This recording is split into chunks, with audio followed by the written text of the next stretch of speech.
olanda, saçını yeller yolanda. Çətində, darda olanda, heç sən məni düşündünmü?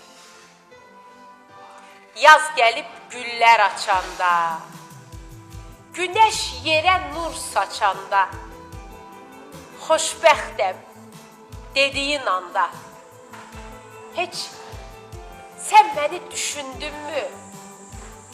Yuxuların qarışanda, duyğuların alışanda, küsüllər barışanda, heç sən məni düşündünmü? Unuttun verdiyin andı, qəlbim kül olunca yandı.